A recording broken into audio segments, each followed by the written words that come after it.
As people in this room are no doubt aware, the U.S. has the highest rate of incarceration on the planet. The U.S. state incarcerates more black people than South Africa did at the height of apartheid.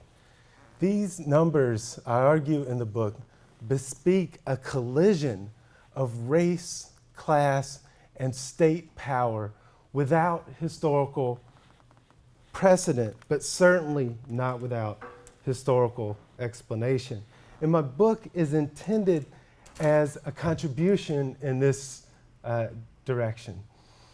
The book is framed by what the incarcerated revolutionary intellectual Antonio Gramsci called conjunctural analysis. And by conjunctural analysis, Gramsci was referring to a methodology as much as anything else for analyzing the relationships between political, economic, ideological forces and the shapes that they take in distinct historical moments. As some of you will no doubt be aware, in doing so, I'm following the lead of the late, great Stuart Hall and his Birmingham colleagues who had argued for decades about the importance of what they called Gramscian or conjunctural analysis of racial and class formation for understanding the expansion of policing and prisons.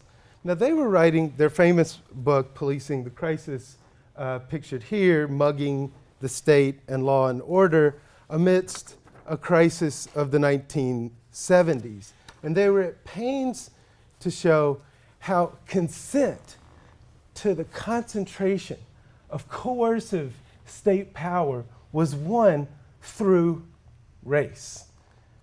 In a famous now interview that he did in 2013 on the 35th anniversary of Policing the Crisis, Hall emphasized that understanding the relevance of the work in the present moment obliges us to do a policing the crisis of now, to do a conjunctural analysis on this moment and to put race and crime at the center of the analysis. So taking up this challenge, my book provides a conjunctural analysis of the role of racism in the buildup of the U.S. carceral state, which is indeed the largest carceral apparatus on the planet. And I argue that such an analysis is urgent because this regime has become so powerful, it appears to have no history at all. My book traces the roots of today's massive carceral crisis to a series of turning points in U.S. history, including the police response to the urban rebellions in Watts in 1965, in Detroit in 1967, the prison rebellions, such as one I'll talk about today in Attica in 1971, to the prison expansion that took place in California after the uprising in Los Angeles in 1992, following the acquittal of the police officers who had brutally beaten Rodney King. The names of the places in the study themselves already reveal the intensity of the struggle in language over the memory and meaning of these dramatic events. They call up images of social conflicts in sites where some of the most turbulent struggles in contemporary U.S. history have taken place. Rather than trace a single city, state, or even national policy, what I try to do in my book is to look at these critical moments in the process by which class anxieties became translated into racialized regimes of security, law, and order. I argue that the construction of the world's largest carceral apparatus is inconceivable outside of the context of mass anti-racist struggle.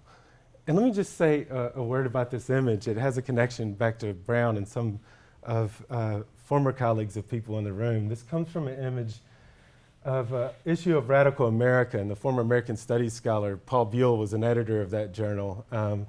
And this was a special issue on the Black Liberation Movement from 1968, and Paul kindly let me use that image. I think that image is suggestive in depicting the scale of the mass anti-racist revolt that took place in this country in that period. And what I'm arguing is that carceral policies were deployed in response to the political challenges and economic demands of the long civil rights movement with roots in the radical 1930s. The increasing geographical scale of the civil rights revolt against Jim Crow racial regimes in the post-war period, I argue, led to the increasing centrality of mass arrest, confinement, and incarceration in the governance of U.S. capitalism. Far from an inevitable reaction to criminality or threats to public safety or security, I'm arguing that the racialized formation of enemies of the U.S. state has been essential to the formation of mass incarceration. In other words, fears and anxieties associated with economic restructuring were transformed through state and mass-mediated narratives of law and order into a nationalist consent to prison expansion. These purportedly colorblind narratives of security, law and order, simultaneously disavowed racism and drove carceral state formation. To make this case, I counter the customary narration of the relationship between race and class, the carceral state, and political economy. I illustrate that the massive expansion of prisons over the last 4 decades cannot be understood as merely a deadly symbiosis, to use Louis Lecointe's phrase, or even a new Jim Crow. I'm happy to talk about that more in Q&A. Rather, I argue that prison expansion in this period has been the political expression of what I call neoliberal racial and security regimes.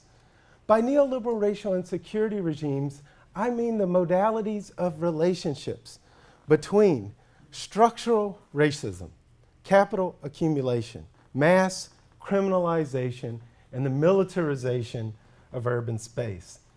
I argue that neoliberalism is an outgrowth of a counterinsurgency against the Black Freedom and Radical Labor Alliance that took shape between the 1930s and the 1960s to abolish Jim Crow racial regimes. Neoliberalism produced a new common sense that saw as its historic mission the undoing of the advances of the long civil rights movement. And my book offers this new periodization in order to illuminate the counterinsurgent policies at the root of the prison boom in the United States. In today's presentation, which is based on the third chapter of my book, it's called The Sound Before the Fury, the Attica Rebellion, Racialized State Violence, and the Neoliberal Turn. I'd like to think through the struggle in memory and over the memory and meaning of this dramatic event, this rebellion that took place 35 years ago in upstate New York, and that is in 1971. In order to explore some of the themes that I've introduced and the arguments that I've made in the book generally through this concrete event. Now, while most histories of neoliberalism trace their roots to the US-backed coup in Chile in 1973, 2 years later, In my book, I do consider, the book's out now, the relationship between the repression of the Attica Rebellion and the neoliberal turn that took shape in New York in the 1970s. So I'm going to begin by first looking at how the state and mass media depicted the event, and then I will explore how Black freedom movement intellectuals intervened with their own media in order to counter the dominant narratives of events. And then I will conclude by suggesting what their interventions teach us about the roots of this unprecedented buildup of the carceral apparatus, and then I hope we can have a discussion. On September 9th, 1971, over 1,200 prisoners seized hold of the maximum security Attica State Penitentiary in upstate New York. While state police recovered jurisdiction over most of the prison, the prisoners retained control of Exercise Yard D by holding 39 prison guards and officials as hostages. As television viewers from across the planet watched the dramatic events unfold, they confronted a contrasting set of images on the screen. In the state and mass-mediated narratives of the event, the rebelling prisoners represented an unruly and violent and chaotic mob. But on the other hand, the depictions of the prisoners themselves told a much different story. One vibrant turning point occurred when 21-year-old leader Elliot L.D. Barkley, pictured here, read what they called the Attica Manifesto, a document of demands prepared by the insurgent prisoners that he read in front of a group of cameras and news reporters. Standing before this group of assembled Attica prisoners, Barkley declared as follows. As statistics, you want to be treated as human beings. We are men. We are not beasts, and we do not intend to be driven or beaten as such. The entire populace has set forth to change forever the ruthless brutalization and disregard for the lives of the prisoners here and throughout the United States. What has happened here is but the sound before the fury of those who are oppressed. My name is Arthur A. I think the sound didn't come through on the speakers, but you heard it okay? What he said, yeah, okay. Barkley had been incarcerated after allegedly forging a $124 check in his hometown of Rochester, New York.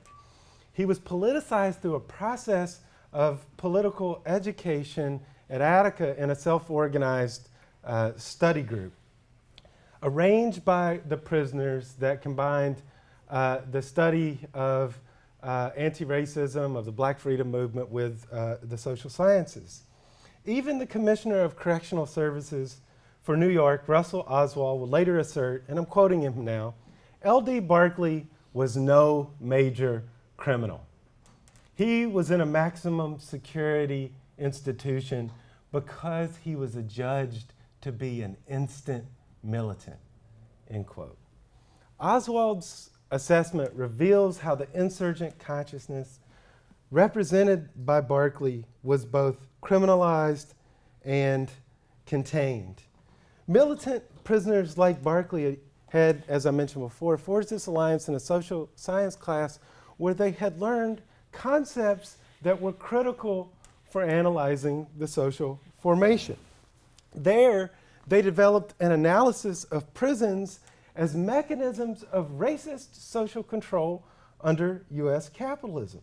Such concrete analysis of their concrete situation presumably heightened the importance of interracial solidarity. After all, Black, Puerto Rican, and some poor white prisoners made history at Attica.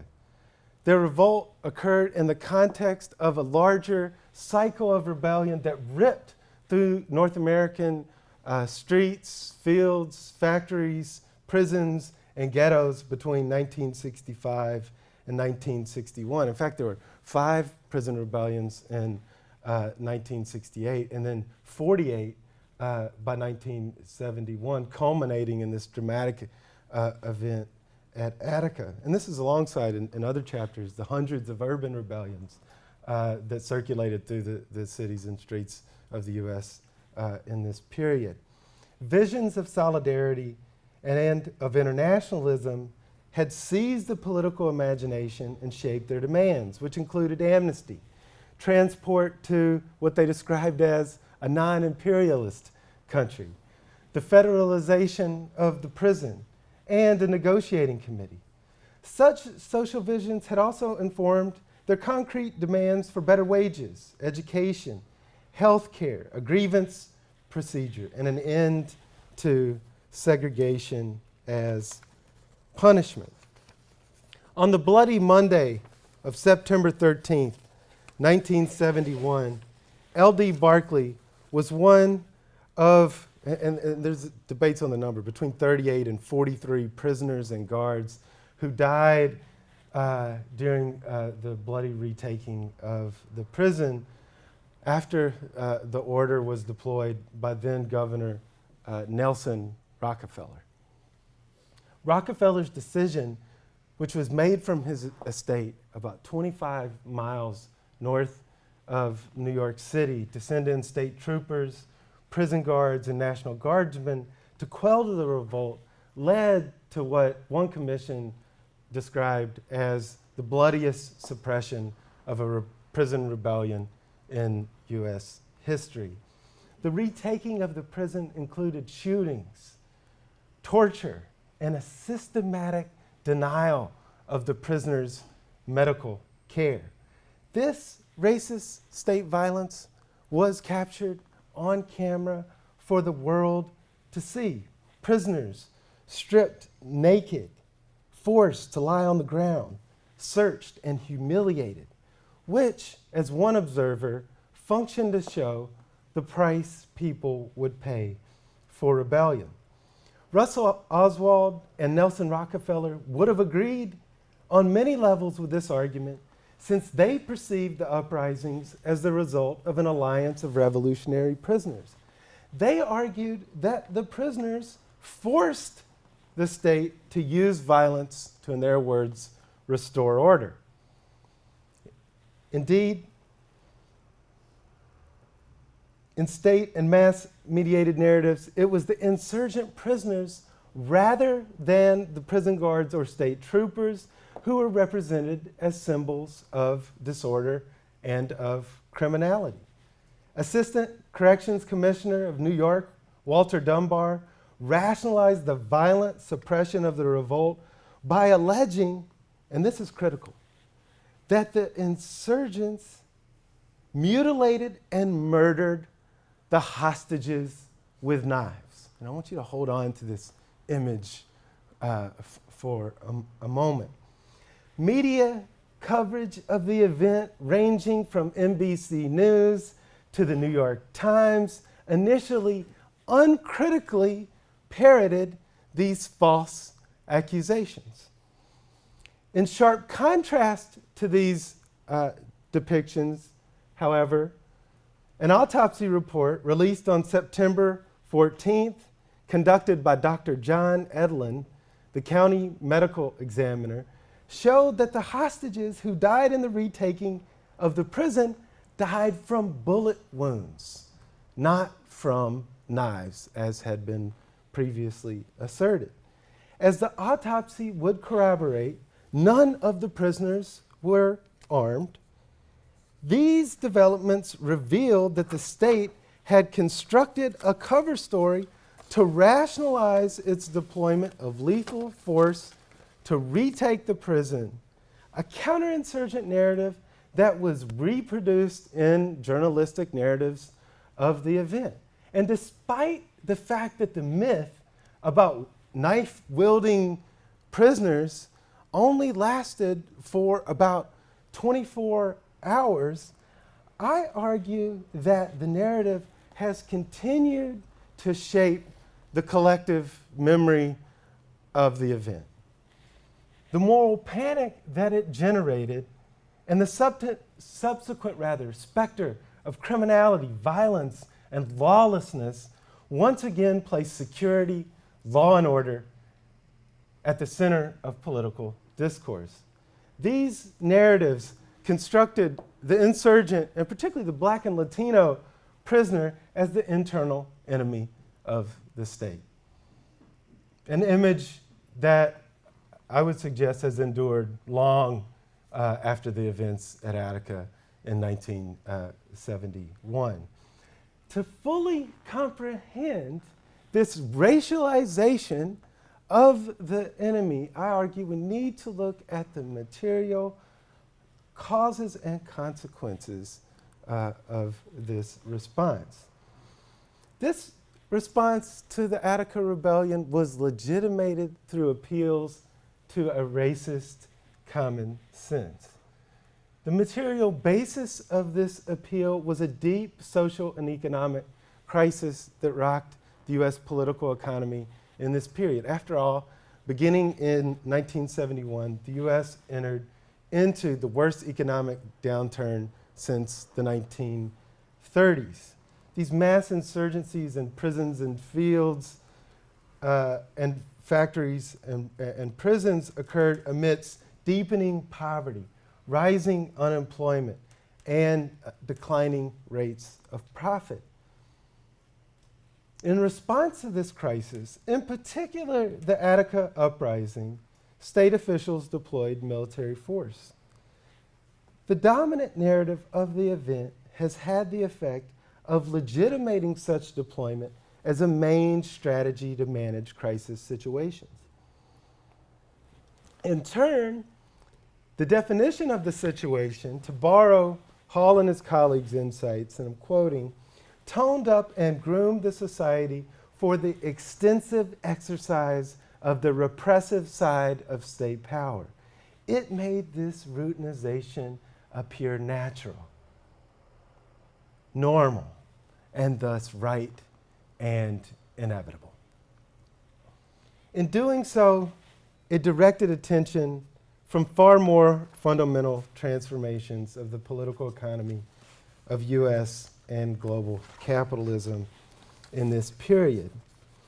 The Attica events became a watershed moment in the formation of the U.S. carceral state, a development that has been a key part of the neoliberal turn in public policy. It added to the spectacle of racist state violence that permeated the political and cultural landscape in this period. So when Rockefeller appealed to these narratives of security, law, and order, it was based on an understanding of their rhetorical power in winning consent to these coercive resolutions of crisis. And it was in this precise historical context that the Attica events took on their meaning. The state's spectacular forms of violence are not hidden, but rather burned in the collective memory. Through alternative archives, innovative methodologies, and critical social theories, however, we can begin to comprehend the full significance of the Attica uprising. By attending to this political and ideological struggle over the meaning of the event, we can begin to understand, I think, how the historical drama was experienced and fought out. Now, while many analysts have ventriloquized the dominant narrative of these events by defining them as a riot that began through an isolated period of chaos, I think we need to engage directly with the consciousness of the prisoners themselves to understand the praxis of the rebellion. Mainstream media coverage of the Attica uprising did a great deal of covering up the memory and meaning of the events. A Time magazine commentary, pictured here from September 1971 is so illustrative in this regard, it's worth quoting at length. Many of the self-styled revolutionaries transferred to Attica from other prisons because of their militancy smuggled banned books by such writers as Malcolm X and Bobby Seale into their cells and held secret political meetings when pretending to be at chapel or engaged in intramural athletics. They passed around clandestine writings of their own. Among them was a poem written by an unknown prisoner, crude but touching in its would-be heroic style. Now, they go on to quote a few lines that they evidently didn't realize in its crude and would-be heroic style that came from none other than the Jamaican-born Harlem Renaissance poet Claude McKay, who had written, the famous "If We Must Die" in 1919. And I'm sure many of you know, but maybe it's worth saying a bit about this poem. It was first published in Max Eastman's magazine, The Liberator. It was widely circulated. This was a poetic expression of black resistance during the period after the Great Migration and World War I. In McKay's words, the end of the war was a signal for the outbreak of little wars between labor and capital, and like a plague breaking out in sore places between colored folk and white. He penned the poem during the summer of 1919. Now, as you may know, between May and September of that year, white mobs violently attacked black people in a series of lynchings and riots in Chicago, Illinois, Charleston, South Carolina, Lane, Arkansas, Longview, Texas, Knoxville, Tennessee, Omaha, Nebraska, Washington, D.C. Black people responded by fighting back, in keeping with global resistance in this period. McKay explained that the poem, and I'm quoting, exploded out of me in response to these upheavals. He represented a revolutionary consciousness in the now famous words, you can see them here, "If we must die, oh, let us nobly die, pressed to the wall, dying, but fighting back." The Time magazine editors mystified the collective memory of black freedom struggles that had gripped the political imagination of the prisoners at Attica. Overall, the magazine's narrative of McKay's historic poem as crude but heroic erased the advanced subjectivity and political consciousness represented through the events. But that this poetry of revolt was obscured through Time magazine's representations of the Attica uprising contradictorily underscores the importance of collective memory in social movements. After all,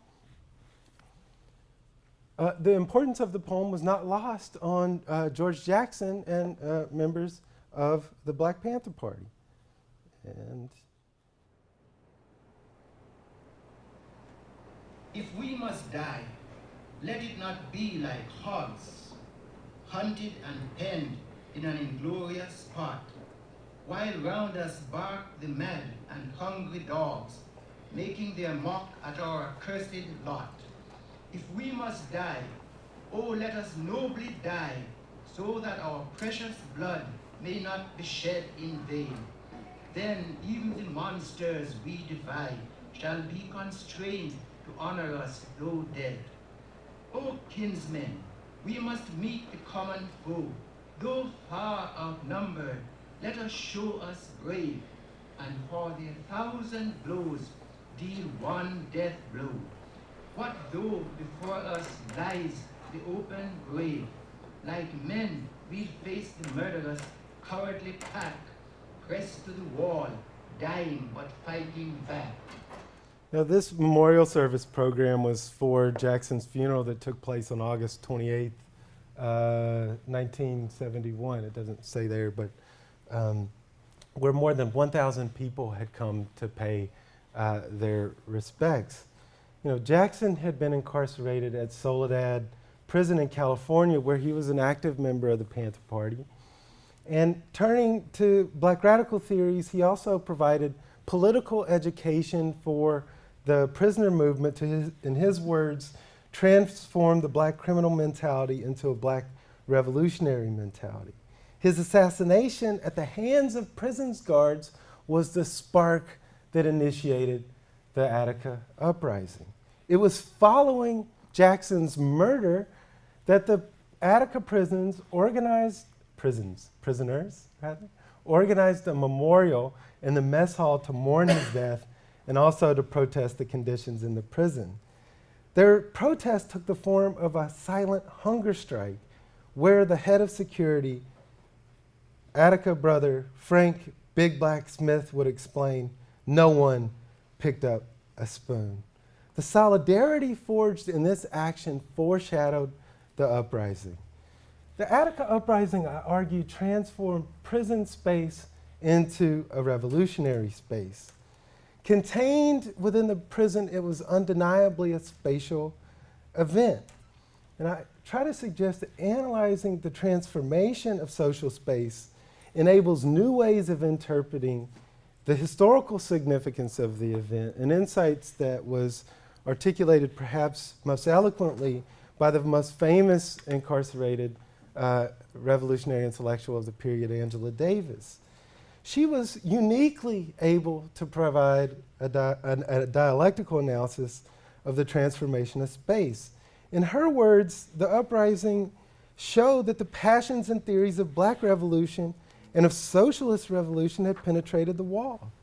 She described how the uprising evoked collective memories of the Paris Commune, the liberated areas of Mozambique, the free territories of Cuba. In her words, the uprising became a pivotal factor in a dialectical inversion. It turned the world upside down. As Davis concluded, the revolt revealed the extent to which prisoners were engaged in the study of political theory. These ideas, Davis remembers, were developed against the backdrop of progressive revolutions transforming the globe. We were part of a global revolution. It was in this context that Attica prisoners, Frank Lott, Donald Noble, Peter Butler, Carl Jones L. had formed the Attica Liberation Faction to, quote, bring about some change in the conditions of Attica. We started teaching political ideology to ourselves. We read Marx, Lenin, Trotsky, Malcolm X, Du Bois, Frederick Douglass, and a lot of others. We tried a reform program on ourselves first before we started making petitions and so forth. We would hold political education classes on weekends and point out that certain conditions were taking place and that the money was being made even though we weren't getting the benefits. And what I try to suggest in the book is that this shows the changes in consciousness that can emerge through political education and popular or political organization and popular education. Nelson Rockefeller's political ambitions led him to depict the Attica uprising as an ominous world trend. In turn, the response to the event was based on a political calculation. He believed that positive media narratives of the rebellion would support revolutionaries all around the world. A strong show of force, by contrast, would restore the state's monopoly over legitimate violence. And what I want to suggest is that this response to the event demonstrates how the broader management of the crisis was connected across the state.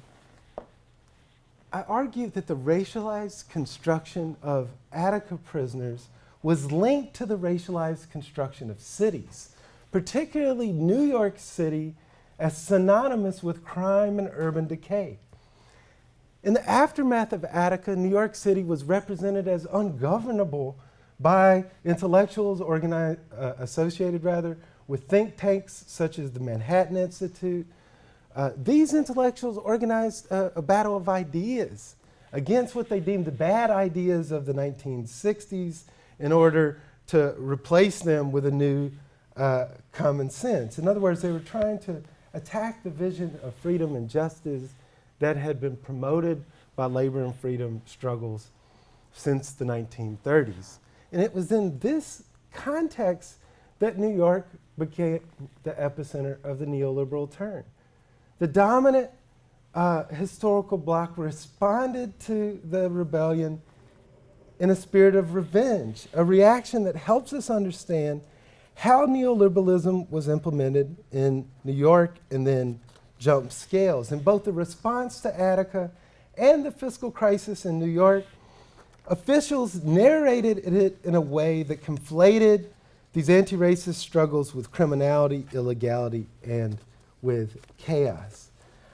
I argue that this investment in policing and prisons has served important political purposes during the neoliberal term. As the economic crisis took hold in the 1970s, President Gerald Ford's administration, with Nelson Rockefeller as its vice president, the former governor, sends a message to the city, and this is the famous one, drop dead, amidst this terrible urban fiscal crisis. In other words, rather than providing funding for education, for healthcare, and for housing, to cut those social budgets.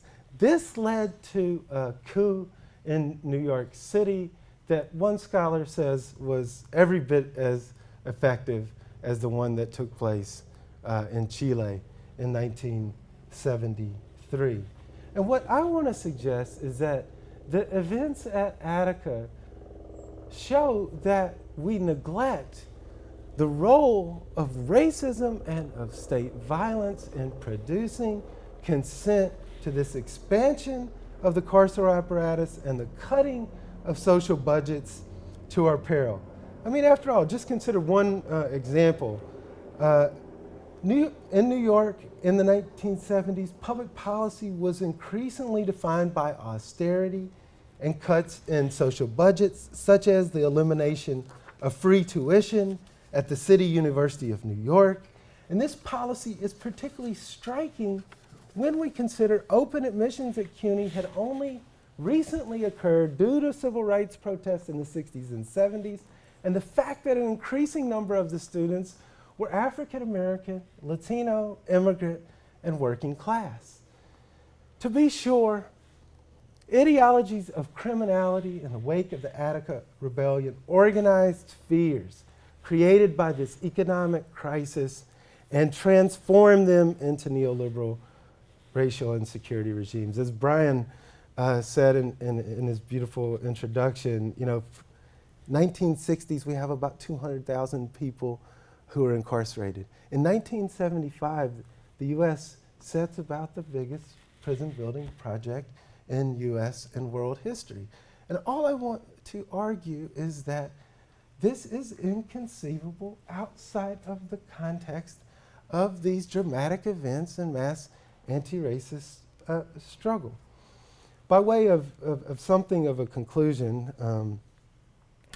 let me just say that one of the more famous analysts of prison, Michel Foucault's first visit to a prison occurred at Attica in 1971, about 9 months after the uprising occurred. And I suggest in the book that this research had a clear impact on the development of his activism and his research on prison.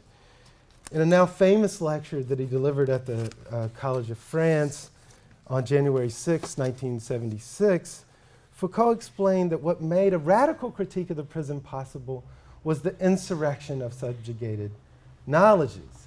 And these insurrections inspired the development of what he called genealogy, or the combination of research with these subjugated memories and knowledges of the events. The Attica uprising represented a particularly powerful moment of this subjugated knowledge, of knowledge that's been disqualified. And what I'm trying to do is to go back and tap this knowledge and say that it should compel us to reconsider the memory of the event as a site of struggle itself. After all, the dominant narrative of the event has dramatically clashed with the perspectives of the poetry of rebellion of the long black freedom struggle. For example, and this is an image from the surrealist poet Jane Cortez's collections, Scarifications. And I suggest that it gave voice to the aspirations and desires of the prisoners at Attica. And I'm quoting her. If you take these capes of wet sheets and broken glass, these torn hearts of mesh screens, these decorated skins of second-degree burns and toilet tissue armbands, if you take these football helmets, towels, and broom handle headdresses, these bullhorn mouths of mace, these spinning bullets full of navels and hostages, if you take these ornamental gifts to the governor of shell shock, you will be rewarded with the momentous eyes of society's autopsy. Attica. In her rendering,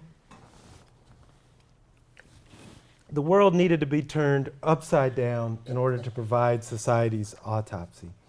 By referencing the actual autopsy, which you'll remember I began by discussing, that proved the prison guard hostages were killed by the state's bullets and not by the knives of the prisoners, Cortez's lyrics function as a repertoire of collective memory. The governor of shell shock is an indictment of Nelson Rockefeller's role in the massacre unleashed at Attica. Through her poetry, Cortez rehabilitated tragedy as a social form. And she showed that she was committed to a practice of poetry, a poetry that becomes a social force through its links to political praxis. This poetry represents the perspectives of freedom struggles.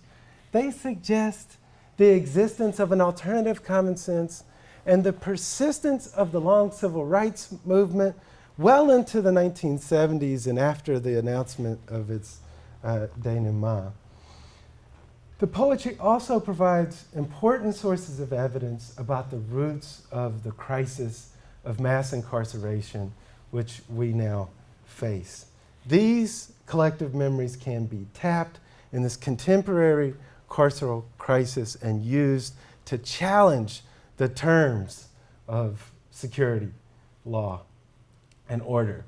Analyzing these freedom dreams of anti-racist social movements in the past, I argue, is critical rather for understanding social activism in the present, sparking the possibilities for alternative futures. Thank you.